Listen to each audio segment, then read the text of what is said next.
और अब बात सत्य और तथ्य की। व्यूअर्स, प्रधानमंत्री मोदी अमेरिका से वापस लौट चुके हैं। 55 घंटे के इस मैराथन दौरे को सरकार तो सक्सेसफुल बताएगी ही, लेकिन एक्सपर्ट्स भी बहुत सक्सेसफुल बता रहे हैं। आज आपको यह जानना चाहिए कि वो कौन से तथ्य हैं जिनकी वजह से इस दौरे को बेहद सफल बताया जा रहा है। अमेरिका में प्रधानमंत्री मोदी ने फिलिस्तीन और यूक्रेन के लीडर्स के साथ बायलैटरल मीटिंग की। ये मुलाकातें इसलिए भी महत्वपूर्ण हैं क्योंकि जिन देशों से इनका युद्ध चल रहा है उनके साथ भी भारत के बेहद मजबूत रिश्ते बरकरार हैं।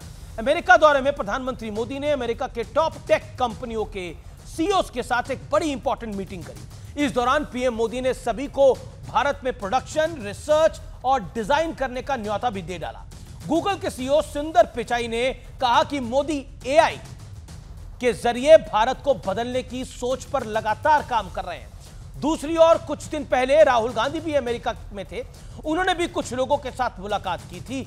उनके मेहमानों की लिस्ट में अमेरिकी सांसद इल्हान उमर शामिल थी, जो भारत विरोधी बातें करती हैं, पीओके पर पाकिस्तान का गुणगान करती हैं, खालिस्तान का समर्थन करती हैं। इस मुलाकात के अलावा राहुल गांधी ने अपना वक्त चुनाव आयोग पर शक जताने, सिखों पर गलत बयानी करने, आरक्षण को खत्म करने वाला प्लान बताने में बिता डाला।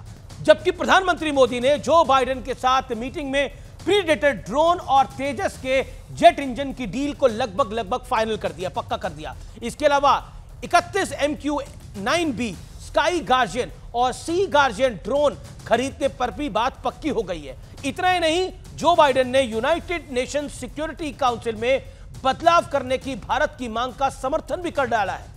इसके अलावा क्वाड मीटिंग में कैंसर से लड़ने के लिए एक बड़ा प्लान तैयार किया गया है। इसमें भी भारत की भूमिका एक की प्लेयर की रहने वाली है।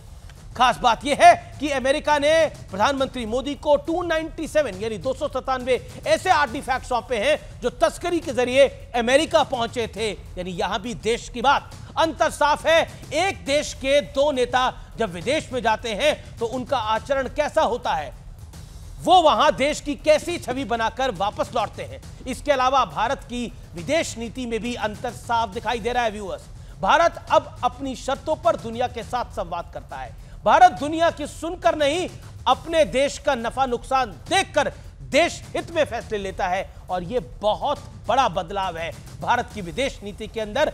अब भारत की विदेश नीति को कोई रशिया के दबाव में नहीं कहता, कोई अमेरिका के दबाव में नहीं कहता। अब कहा जाता है कि भारत वही फैसला करता है जो उचित होता है। हम तेल रशिया से लेते हैं और बातचीत भी अमेरिका से कर लेते हैं। ये भारत की, ये नए भारत की आज की ताकत है और ये ताकत बहुत बहुत बड़ी है। और ये ताकत 140 करोड़ हिंदुस्तानियों की ताकत है।